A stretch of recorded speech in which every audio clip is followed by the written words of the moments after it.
Hello all. हम लोग discuss कर रहे थे पाइथन सीरीज। इससे पहले हम लोगों ने लिस्ट के मेथड, डिक्शनरी के मेथड, ये सब देख लिया था। आज के इस वीडियो में हम लोग सेट और टपल दोनों के मेथड को डिस्कस करेंगे। टपल में तो बहुत कम मेथड होते हैं बिकॉज टपल एक इम्यूटेबल होता है, और थोड़े बहुत मेथड सेट के हैं। तो पहले हम इन दोनों के बारे में डिस्कस भी करेंगे, टपल क्या होता है और सेट क्या होता है। इसके बाद मैं एक कंप्लीट वीडियो भी ला रहा हूँ 2-3 पार्ट में, जिसमें आप कंप्लीट पाइथन मैं आपको सिखाने वाला हूँ पूरी डिटेल्ड में। तो आप लोग बने रहिए और देखते रहिए वीडियोस। बाकी आप लोगों के जो डाउट्स होते हैं वो आप कमेंट सेक्शन में लिख सकते हैं, so that I can answer. तो चलिए वीडियो को स्टार्ट करते हैं और सबसे पहले देखते हैं कि टपल क्या है और उसके मेथड्स कौन कौन से हैं। देखिए, टपल जैसा आप लोग अगर पढ़ रहे हैं तो टपल बेसिकली कुछ नहीं, एक डेटा टाइप ही है, डेटा कंटेनर है, जिसमें आप डेटा को तब स्टोर करते हैं जब आप ये नहीं चाहते कि स्टोर डेटा चेंज हो। ठीक है, तो डेटा कोई भी डेटा है, अगर आप चाहे कोई भी डेटा टाइप हो, इससे फ़र्क नहीं पड़ता। अगर आपने उसको टपल के अंदर स्टोर कर रखा है तो हमारा इंटेंशन ये है कि हम नहीं चाहते कि वो डेटा चेंज हो। ठीक है, this is what tuple container is. हम मैं बेसिकली इन सबको कंटेनर कहता हूँ, चाहे वो लिस्ट हो, डिक्शनरी हो, टपल हो या सेट हो, बिकॉज इसके अंदर डेटाज होते हैं।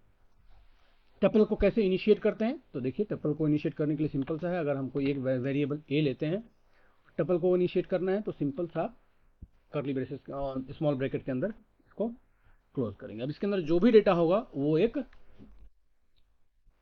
जैसे मान लीजिए 5 और 6 है। अगर आपको इम्प्टी बनाना है तो भी आप ऐसे कर सकते हैं, इम्प्टी बनाएंगे तो ये हो जाएगा इम्प्टी। तो अगर आप देखें इसको प्रिंट टाइप करेंगे तो ये बोलेगा टाइप ऑफ ए। ठीक है, टाइप ऑफ ए क्या है, क्लास है किसका, टपल का। It is a tuple. Okay, tuple को समझ गए कि हम डेटा चेंज करना नहीं चाहते, in that case we can use tuple. Okay, अब टपल को हम इनिशिएट करना तो देख गए, हम समझ गए कि ऐसे करते हैं। और अगर हम इसको इम्प्टी बनाते हैं तो हमारे साथ क्या दिक्कत है, हम इसको इम्प्टी नहीं बना सकते। क्यों? क्योंकि हम बाद में इसमें अपेंड वगैरह, ऐड वगैरह कुछ नहीं कर सकते। तो इसलिए टपल को इम्प्टी बनाने का कोई मीनिंग नहीं है यहाँ पे आप। और इसलिए टपल को आप ऐसे नहीं, जब भी जो भी डेटा डालना है आप ऐसे डाल सकते हैं, या फिर आप एक सेट ऑफ एक्शन, मतलब आपको यहाँ पे एक लिस्ट में असाइन करना है तो आप एक लिस्ट के अंदर बहुत सारे टपल भी डाल सकते हो, ऐसा भी कर सकते हैं आप। कि आप ऐसे बहुत सारे टपल को इसमें, इसके अंदर, लिस्ट के अंदर स्टोर कर सकते हैं। ठीक है, जो कि एक वैल्यू है, किसी भी चीज़ की वैल्यू हो सकती है, ये एज एनीथिंग। बट हम चाहते हैं कि इस लिस्ट के अंदर जो भी डेटा है वो स्टोर रहे और फिक्स रहे, वो चेंज ना हो, तो आप ऐसे भी इसको स्टोर कर सकते हैं। टेबल के मेथड सिर्फ दो ही हैं, एक है काउंट मेथड और एक है इंडेक्स मेथड। ठीक है, एक काउंट और एक इंडेक्स। अब अगर आप देखो यहाँ पे, अगर मैं अगर लिखता हूँ ए और डॉट, तो अभी ये हम मुझे किसका मेथड शो कर रहा है, लिस्ट का, because A is a tuple. लेकिन अगर मैं यहाँ पे ए ज़ीरो लिखता हूँ, ए ज़ीरो, अब ये किसको रिफ्लेक्ट कर रहा है, ए जीरोथ को, मतलब ये इसकी बात कर रहा है। ए जीरोथ एलिमेंट पे क्या है, ये एक टपल है। ठीक है, अब मैं यहाँ पे अगर लगाता हूँ तो यहाँ पे आप देख सकते हो सिर्फ दो ही मेथड आ रहा है। तो ए डॉट लगाया हमने तो ये लिस्ट को रेफर किया इसने, तो लिस्ट के मेथड शो कर रहा था। लेकिन अगर जीरोथ एलिमेंट को हम एक्सेस कर रहे हैं, दैट मीन्स टपल की बात कर रहे हैं हम, तो अब ये सिर्फ दो ही मेथड दिखा रहा है जो कि टपल का मेथड है। क्या है, इंडेक्स और काउंट, यहाँ भी देख सकते हैं आप कर्सर में, और ये यहाँ भी इंडेक्स और काउंट बता रहे हैं। पहले हम शुरुआत करते हैं काउंट से। तो काउंट फंक्शन सिंपल सा, आपने पहले भी देखा होगा, लिस्ट में भी, returns the number of times specified value अकर।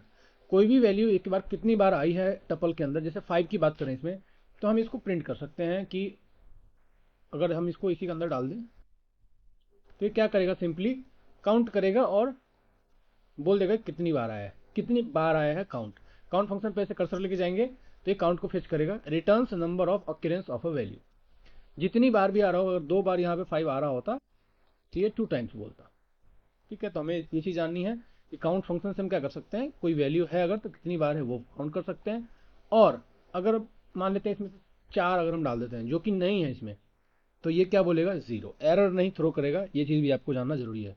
तो ये क्या कर रहा है, एरर थ्रो नहीं करता है। अगर वो चीज़ नहीं है तो ज़ीरो दे देगा कि कोई एक भी बार नहीं है, और अगर है तो नंबर दे देगा कितनी बार रिपीट हुआ है वो नंबर उस टपल के अंदर। तो ये था काउंट मेथड। नेक्स्ट है इंडेक्स मेथड। तो हम सेम चीज करते हैं। इंडेक्स मेथड क्या करता है? इंडेक्स मेथड आपने पहले भी देखा था। इंडेक्स मेथड क्या कर रहा है, अब एक बार यहाँ पे डॉक्यूमेंटेशन देख लें। सबसे बेस्ट तरीका सीखने का है कि आप यहाँ पे कर्सर लेके जाएं, यहीं पे डॉक्यूमेंटेशन देखें, कहीं बाहर जाने की जरूरत नहीं है। Returns first index of value, पहला इंडेक्स बताता है उस वैल्यू का कि कहाँ से वो स्टार्ट हो रहा है। Raise value error if the value is not present, अगर वो वैल्यू हम डाल देंगे जो उसके अंदर नहीं है, फिर उसका इंडेक्स नंबर नहीं देगा, वो एरर थ्रो करेगा। जैसे कि काउंट के केस में ऐसा नहीं था। काउंट के केस में क्या बता रहा था कि वो अगर नहीं है तो जीरो, लेकिन इंडेक्स केस में ऐसा नहीं है। अगर आप इंडेक्स फंक्शन यूज कर रहे हैं तो the numbers will be present in the tuple. Okay, अब इसमें क्या क्या चाहिए इसको, वो भी आप यहाँ पे पैरामीटर भी देख सकते हो। इसको एक वैल्यू चाहिए जो कि टपल के अंदर आपको चेक करनी है कि उसकी इंडेक्स वैल्यू क्या है। ठीक है, स्टार्ट और स्टॉप भी आप दे सकते हो, कहाँ से स्टार्ट करना है। मान लो बहुत बड़ी टपल है, आप चाहते हो कि सब पूरा सर्च ना करें, सिर्फ इस रेंज में सर्च करें, तो स्टार्ट और स्टॉप वैल्यू भी डिफाइन कर सकते हैं। स्टार्ट और स्टॉप ऑप्शनल है। आप इसको ऐसे भी रन नहीं कर सकते विदाउट एनी वैल्यू, क्योंकि ये एरर बोलेगा, क्योंकि एक पैरामीटर इसके लिए मैंडेटरी है, वो है क्या आप सर्च करना चाहते हैं। तो मान लेते हैं कि अब यहाँ पे मैं अगर 6 डालता हूँ तो ये बोलेगा 1th पोजीशन। ठीक है, अगर मैं इसी को यहाँ पे इसी के अंदर रन कर देता हूँ तो ये क्या बोलेगा कि ये फर्स्ट इंडेक्स पे है, फर्स्ट इंडेक्स पे। लेकिन अगर मैं 5 बोलता हूँ कि 5 कहाँ पे, तो 5 जीरोथ पे भी है और यहाँ पे भी है, तो ये हमेशा क्या रिफ्लेक्ट करेगा, फर्स्ट अक्यूरेंस को। फर्स्ट अक्यूरेंस को ही सिर्फ रिफ्लेक्ट करेगा, first index of the value. ठीक है, चाहे बाकी कितनी बार भी आ रहा हो उससे मतलब नहीं है, आपको ये सिर्फ और सिर्फ फर्स्ट अक्यूरेंस देगा। ठीक है, ओके।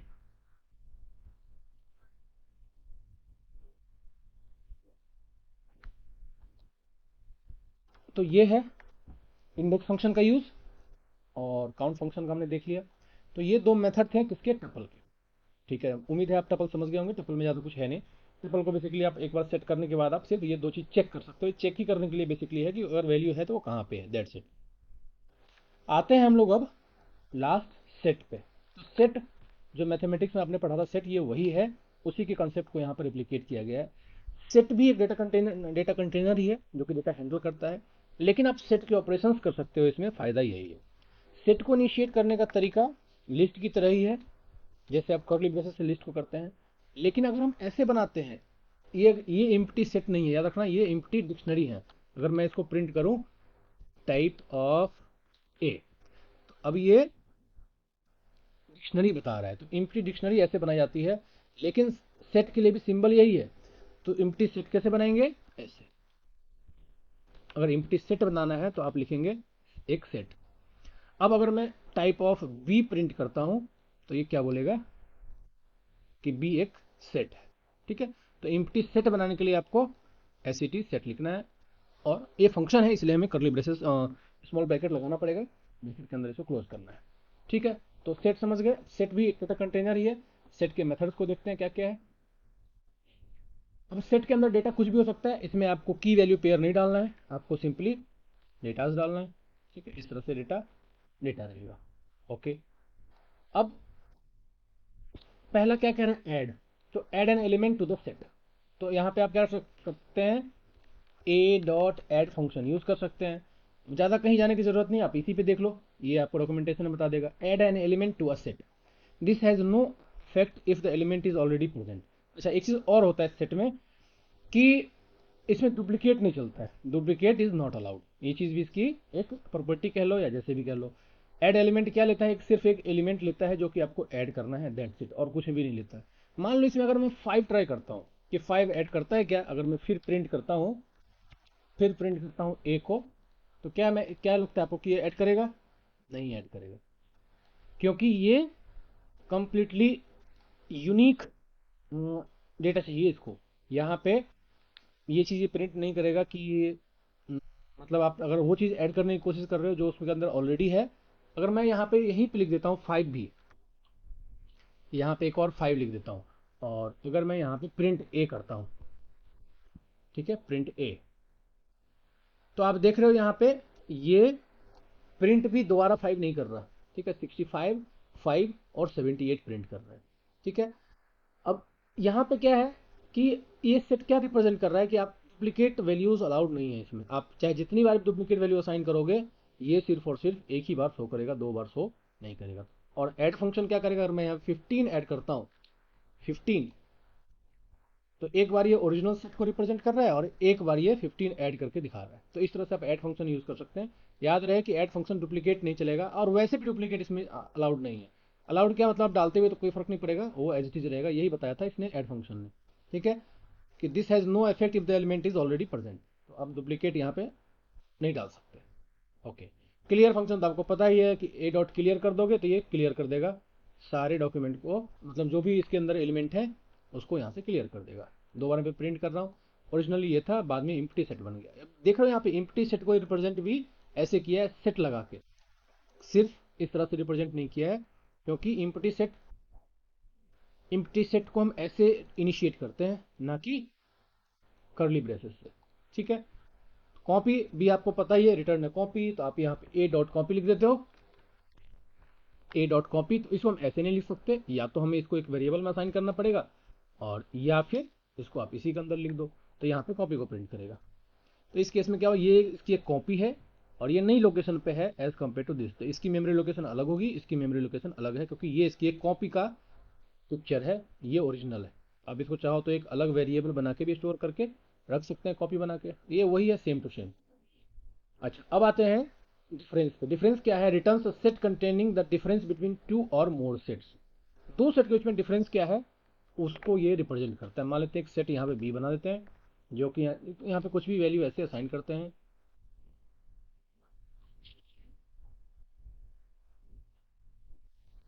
ठीक है, इस तरह से। अब डिफरेंस फंक्शन का यूज करते हैं। डिफरेंस क्या बताता है कि दो सेट के बीच में कंपैरिजन, कि पहले वाले सेट में क्या ऐसा है जो दूसरे वाले में नहीं है। तो इसको कैसे इनिशिएट करेंगे, ए डॉट डिफरेंस बी, मतलब हम कंपेयर कर रहे हैं सेट ए को और सेट बी को, डिफरेंस देख रहे हैं कि क्या यूनिक है अलग अलग।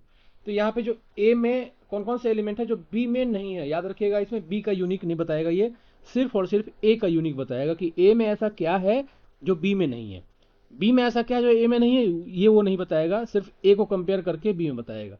अब देखिए, मैं इसको 2 बार करता हूँ, एक बार मैं बी का डिफरेंस देखता हूँ ए में, और एक बार ए का डिफरेंस बी में, तो दोनों बार रिजल्ट आपको अलग अलग देखने को मिलेगा। देखिए, पहली बार में तो ये क्या है, सेट ए है, सेट बी प्रिंट कर रहा है, ओके, ठीक है। अब पहली बार में, पहले मैं इसको कमेंट आउट कर देता हूं। अब देखिए ये क्या कर रहा है, यहां पे डिफरेंस बता रहा है। ये जो है डिफरेंस है कि ए और बी में क्या डिफरेंस है, मतलब ए में वो कौन कौन सा है जो बी में नहीं है। तो ए में 5 है तो बी में 5 भी नहीं है, 65 भी ए का बी में नहीं है, 78 भी 5 का बी में नहीं है, और 5 तो सेम ही है। तो तीनों ही यूनिक हो गए जो कि बी में नहीं है, तो इसलिए ये तीनों ही प्रिंट करके दे रहा है, ठीक है, तीनों के तीनों ही प्रिंट करके दे रहा है। आप इसको अगर कमेंट आउट कर दो और नीचे वाले को हम एक्टिवेट करते हैं। अब देखिए, अब क्या बता रहे हैं कि बी में वो कौन से एलिमेंट है जो ए में नहीं है। 15 है क्या ए में, नहीं है, तो 15 एक यूनिक हो गया। सिमिलरली 45 है इसमें, नहीं है, तो यूनिक हो गया, तो इसलिए आ गया। 99 है, नहीं है, 46 है, नहीं है, तो चारों के चारों न्यू एलिमेंट हो गए, यूनिक एलिमेंट हो गए जो ए में नहीं है, इसलिए चारों ही एलिमेंट यहाँ पे प्रिंट हो गए। तो याद रहे कि ये फर्स्ट एलिमेंट बताता है कि फर्स्ट एलिमेंट में वो कौन कौन सी वैल्यूज है जो दूसरे में नहीं है, डिफरेंस कंपैरिजन कर रहा है, बी की या दूसरे वाले की यूनिकनेस को काउंट नहीं करता है ये। तो ये इस तरह से काम में आता है, डिफरेंस सेट वाले डिफरेंस को ही यहाँ पे आप फंक्शन में यूज करते हैं। This is what difference is. Next है, आप इसे डॉक्यूमेंटेशन भी यहाँ से पढ़ सकते हैं। क्या कह रहा है, returns the difference of two or more sets as a new set. इसको यहाँ पे जो रिटर्न कर रहा है वो as a new set return कर रहा है, that is all the elements that are in the this set but not in others. Same to same है, आप पढ़ना चाहें तो यहाँ पे डिटेल में डॉक्यूमेंटेशन भी पढ़ सकते हैं, जाके इस पर क्लिक करके, कहीं भी अलग से जाने की जरूरत नहीं है, आप सेल्फ यहीं से पढ़ सकते हैं। नेक्स्ट है डिफरेंस अपडेट। डिफरेंस अपडेट क्या कर रहा है, remove the items in this set that are also included in other specified set, ठीक है, रिमूव कर देता है। मान लेते हैं कि बी डॉट डिफरेंस को ले लेते हैं कि बी में 15 है और ए में भी मैं इसको 15 कर देता हूँ, ठीक है, और मैं डिफरेंस अपडेट कर देता हूँ, ठीक है, बी डॉट डिफरेंस अपडेट कर देता हूँ। ओके, 1 मिनट, पहले इसको स्टोर करना पड़ेगा हमें। देखिए, हमने क्या किया, बी को पहले प्रिंट कर लिया, ये ओरिजिनल लिस्ट बी है और सेट बी है। अब हमने डिफरेंस को अपडेट कर दिया, मतलब उन एलिमेंट्स को रिमूव कर दिया जो कि कॉमन है। तो आप देख सकते हो इसमें दोनों में कॉमन क्या है, जो बी में है वो ए में भी क्या है, वो सिर्फ 15 है। तो अब मैं बी में से मैंने क्या किया, 15 को ये सेट क्या करेगा, डिफरेंस अपडेट रिमूव करके बी को नया बना देगा। तो अब इसने क्या किया, पहले तो ओरिजिनली ये था, इसमें 15 था जो कि यूनिक था, लेकिन अब वो जो जो डिफरेंस लगेगा उसको मैं हटा के अब मैं सिर्फ यूनिक एलिमेंट को रखूंगा। तो अगर कोई कॉमन है, इससे क्या डिफरेंस से क्या चेक होगा, यूनिकनेस। और अगर कोई कॉमन आ रहा है तो वो भी इसमें आ जाएगा, मतलब वो भी इसमें कवर हो जाएगा। ये तो ओरिजिनल लिस्ट है, लेकिन अगर मैं उसको हटाना ही चाहता हूँ तो बी अब वो अपडेट भी हो गया। अब ये बी कंप्लीट क्या बन गया, बी कंप्लीटली अपडेटेड है, जो कि कंप्लीटली यूनिकनेस को शो कर रहा है। अगर कोई यहाँ पे कॉमन है तो उसको ये रिमूव कर देगा। ठीक है, डिफरेंस में सिर्फ वो शो करता है कि कौन कौन से यूनिक है, इसमें वो अपडेट भी कर देता है उस सेट को। ये हो गया discard, remove the specified item. Discard भी क्या करता है, डिस्कार्ड क्या करता है, रिमूव कर देता है, डिस्कार्ड। ठीक है, डिस्कार्ड आप यहाँ पे ले जाके डॉक्यूमेंटेशन देख सकते हो। डिस्कार्ड क्या कर रहा है, remove an element from set if it is a member. अगर वो मेंबर मिलता है तो उसको रिमूव कर देगा। ठीक है, and discard method does not raise an exception error when the element is missing from the set. ये भी इसका फायदा है कि इसमें कोई दिक्कत नहीं आएगी। अगर मैं लिखता हूँ बी डॉट डिस्कार्ड 100, जो कि इसमें नहीं है बी में, तो क्या ये बी को कुछ कर रहा है, देखो आप, कोई भी दिक्कत नहीं है, जैसा है वैसा ही प्रिंट कर रहा है, क्योंकि बी इसमें था, 100 इसमें था ही नहीं, तो कोई एरर नहीं है, प्रोग्राम रन हो गया, बी अपडेट होने के बाद भी सेम टू सेम है। लेकिन अगर मैं लिखता हूँ यहाँ पे 15 जो कि इसमें है, तो इस 15 को ये डिस्कार्ड कर देगा। 15 को इसने डिस्कार्ड कर दिया, बाकी को अपने को प्रिंट करके दिखा दिया इसने। ठीक है, ओके। आते हैं नेक्स्ट, इंटरसेक्शन। इंटरसेक्शन आपने मैथमेटिक्स के सेट में पढ़ा होगा, returns a set that is the intersection of the to or more set. दो और मोर सेट के बीच में आपने अगर सेट पढ़ा हो इंटरसेक्शन की, अगर दो है तो दो के बीच में कौन सा कॉमन पोर्शन है, इंटरसेक्शन और यूनियन फाइंड करते थे ना, यहाँ भी वही है इंटरसेक्शन। दोनों में जो भी कॉमन होगा, दोनों में से जो भी कॉमन होगा वो प्रिंट कर देगा। जैसे कि मैं अगर यहाँ पे ए डॉट इंटरसेक्शन और बी लिखता हूँ। ठीक है, अब देखिए इंटरसेक्शन को मैं पढ़ता हूँ एक बार, क्या है, यहाँ भी वही है, returns the intersection of the two set as the new set. तो इसको as a new set print करेगा, that is all element that are in both the set. इसको बोलते हैं इंटरसेक्शन। इसको आप अंदर ले जाके प्रिंट कर सकते हैं या फिर एक नया वेरिएबल में भी स्टोर कर सकते हैं। वैसे भी ये नया रिटर्न ही कर रहा है तो इसको हम अंदर ही रखेंगे, इसको अलग से स्टोर करने की जरूरत नहीं है। अब इसको रन करेंगे, देखिए यहाँ पे क्या बता रहे हैं, यूनियन कौन सा है, 15 मतलब दोनों में इंटरसेक्ट कौन सा कर रहा है, कॉमन कौन सा है, तो 15 दोनों में है, तो ये इंटरसेक्शन यहाँ पे प्रिंट करके रिटर्न कर दे रहा है हमें। नेक्स्ट है इंटरसेक्शन अपडेट, अगेन सेम है जो डिफरेंस अपडेट था। डिफरेंस अपडेट में डिफरेंस बता रहा था यूनिक वैल्यू, अब इस केस में कॉमन वैल्यू बता रहा है, दोनों का जस्ट अपोजिट है, डिफरेंस का जस्ट अपोजिट इंटरसेक्शन हो गया। ठीक है, पहले वाले में यूनिक था, इस वाले में कॉमन है। सिमिलरली यहाँ पे वो अपडेट भी कर सकता है, remove the items in the set that are not present in other. बाकी को ये फिर से रिमूव ही कर देगा। कैसे, देखिए a dot intersection update update b. अब ये सिर्फ 15 को ही रखेगा, बाकी को हटा देगा। अगर मैं ए को दोबारा प्रिंट करता हूँ तो भी क्या करेगा, सिर्फ और सिर्फ 15 को रखेगा सेट ए में, बाकी सबको रिमूव कर दिया। तो पहले वाले में क्या हो रहा था, यूनिक वाले को रिमूव कर रहा था, इस केस में क्या कर रहा है, कॉमन वाला मतलब यूनिक वाले को रख रहा था और कॉमन वाले को हटा दे रहा था। इस केस में सिर्फ कॉमन वाले को रखेगा, यूनिक वाले को हटा देगा। जस्ट अपोजिट है, डिफरेंस की जस्ट अपोजिट है इंटरसेक्शन। नेक्स्ट है, नेक्स्ट है इज दिस ज्वाइंट। ठीक है, चलिए देख लेते हैं इसको, इज दिस ज्वाइंट। अब अगर मैं प्रिंट कर देता हूँ इसको, ट्रू या फॉल्स रिटर्न करेगा कि क्या ये इंटरसेक्शन है, तो इस केस में फॉल्स प्रिंट करेगा। क्यों, क्योंकि यहाँ पे एक कॉमन आ रहा है 15। अगर मैं इसको 115 कर देता हूँ, अब ये ट्रू रिटर्न करेगा। ठीक है, ट्रू रिटर्न करेगा क्योंकि दोनों ही कंप्लीटली यूनिक हो गए। अगर एक भी कॉमन आ रहा है तो वो मैच नहीं करेगा, फॉल्स रिटर्न करेगा। अगर दोनों यूनिक हैं तो ये इस दिस प्रिंट क्या करेगा, इस दिस ज्वाइंट सॉरी, ये ट्रू प्रिंट कर देगा अगर कंप्लीटली यूनिक है तो, और अगर एक भी कॉमन है तो फॉल्स कर देगा। सिमिलरली है इस सबसेट, इस सबसेट क्या करेगा, return is subset returns whether another set containing this set और नॉट। अगर सेट मैं यहाँ पे 15, 65, 78 और ये कंप्लीटली बना दो, जो कि मैं दोनों में कॉमन रख देता हूँ। दोनों में कॉमन है, इसके बाद है ये। तो अब मैं अगर इसको इस सबसेट ट्रू प्रिंट करा, क्योंकि ये पूरा का पूरा इसमें है, इतना तो है ही, उसके बाद अलग से है। तो अगर ये पूरा का पूरा ही सेट कॉमन है, तो ये आता है इस सबसेट कि ये इसका सबसेट है बी का। ए किसका सबसेट है? बी सेट का सबसेट है। तो ये सबसेट को चेक करने के लिए इस सुपरसेट चेक करता है, returns whether this set contains another set और नॉट। ठीक है, अनदर सेट कंटेन कर रहा है कि नहीं कर रहा है, ये सुपरसेट में चेक करते हैं। तो जैसे कि जस्ट अपोजिट हो गया, इस सबसेट का जस्ट अपोजिट अगर मैं इसको करूं सुपरसेट, कि इस सुपरसेट इज सुपरसेट बी, तो ये ए है सुपरसेट नहीं, तो ये फॉल्स रिटर्न कर रहा है। क्यों? अगर बी है तो हाँ बी है, उल्टा करेंगे तो ये ट्रू रिटर्न करेगा, ट्रू। सुपरसेट है क्या? बी जो है वो सुपरसेट है ए का, तो यस बी सुपरसेट है ए का, क्योंकि बी सब कुछ कंटेन कर रहा है जो ए में है, लेकिन ए कंटेन नहीं कर रहा है वो सब कुछ जो बी में है। इसलिए बी सुपरसेट है ए का, लेकिन ए नहीं है, इसलिए पहली बार में फॉल्स आया था, और अभी की बार में अगर मैं ऐसे करूं तो ये फॉल्स रिटर्न करेगा। ठीक है, तो दोनों का मीनिंग समझ गए। तो एक ट्रू रिटर्न कर रहा है, एक फॉल्स रिटर्न। तो ये कंपैरिजन हो गया। नेक्स्ट है पॉप। पॉप तो वही आपको पता ही पहले से, remove an element from a set, pop use करते हैं। तो अगर मैं ए डॉट पॉप करता हूँ, तो पॉप कमांड पता ही आपको, इसमें क्या क्या पैरामीटर चाहिए वो देख लेते हैं। Remove and return an arbitrary set element, raise key error if the set is empty.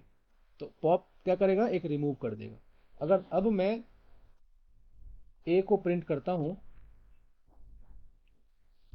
ए को देखिए ओरिजिनली, यहाँ पे भी ए प्रिंट कर लेते हैं कि दोनों ओरिजिनल भी प्रिंट हो और पॉप भी रिमूव। तो देखिए यहाँ पे क्या किया इसने, 65 5 78 15, तो यहाँ पे 15 है, 78 है, 65 गायब हो गया। यहाँ पे क्या किया इसने, 65 गायब कर दिया। तो ये पॉप क्या करता है, रिमूव कर देता है। एक चीज और आपने ऑब्जर्व किया होगा, जब भी हमने सिर्फ तो ऐसे बना रखा है, लेकिन ये प्रिंट ऐसे कर रहा है, ऐसा है नहीं। पहले तो प्रिंट डाला था हमने, 15 लास्ट में आ रहा है, 65 ऐसा है। तो आप अगर सोचोगे कि कोई ऑर्डर है इसका कि रिवर्स कर रहा है या कोई वैल्यू, ऐसा नहीं है। सेट जो होता है वो अनऑर्डर्ड होता है हमेशा, तो वो अनऑर्डर्ड है, इसमें ऑर्डर कोई मायने नहीं रखता।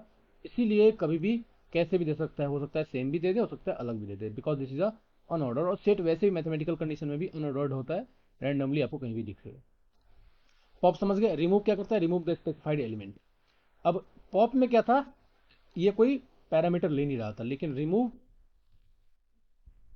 रिमूव क्या करेगा, अब देखिए, remove an element from a list must be a member. Pop function क्या कर रहा था, क्योंकि पॉप के लिए हमें कुछ जरूरत नहीं थी देने की। ए डॉट पॉप में कोई भी रिमूव कर रहा था, ये अपने आप से रिमूव कर दिया इसने 65 को। लेकिन यहाँ पे रिमूव फंक्शन में मुझे कमांड देना है कि मुझे किसको रिमूव करना है। ठीक है, मुझे किसको रिमूव करना है। फॉर एग्जाम्पल 78 अगर इसमें है, एक जो हमारी जिम्मेदारी की रिमूव में हम वही पास करें जो है इसमें, अदरवाइज एरर थ्रो करेगा। आप देख सकते हो कि क्या किया इसने, रिमूव कर दिया 78 को। अगर मैं इसको अनकमेंट कर दूं और इसको कमेंट, देखो ये क्या किया इसने, 78 को यहाँ से रिमूव कर दिया। तो अब स्पेसिफाइड वाले को ही रिमूव कर रहा है। अगर मुझे 5 को रिमूव करना है तो सिर्फ 5 को ही रिमूव करेगा, बाकी सब कुछ छोड़।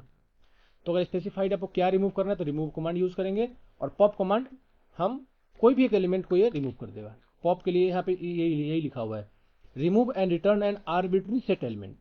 आर्बिट्ररी है, और अगर नहीं है, मतलब अगर सेट इम्प्टी है तो क्या करेगा, एरर देगा, अदरवाइज ये आर्बिट्री सेट को रिमूव कर देगा। लेकिन रिमूव कमांड एक, जो भी पैरामीटर आप पास कर रहे हो, एलिमेंट आप पास कर रहे हो, उस एलिमेंट की वैल्यू वहां से उड़ा देगा।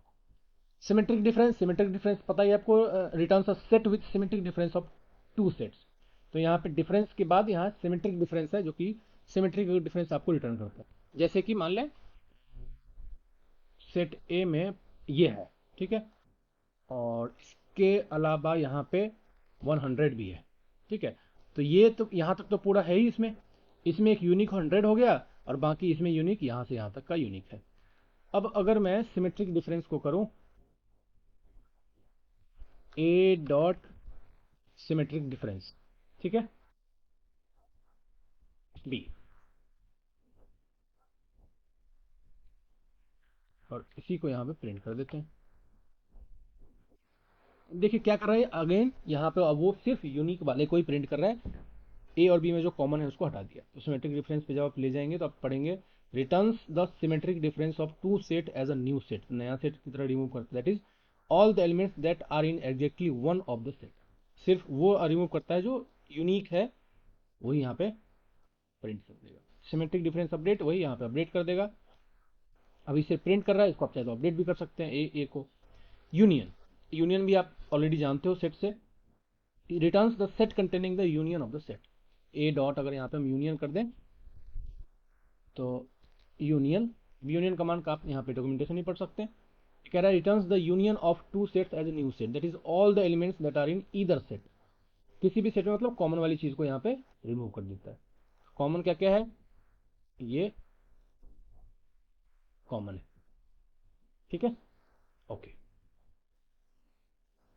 लास्ट है अपडेट। अपडेट क्या करता है, update the set with another set और एनी अदर इटरेबल। कोई भी इटरेबल ऑब्जेक्ट को आप अपडेट करवा सकते हो, जरूरी नहीं दोनों सेट ही हो।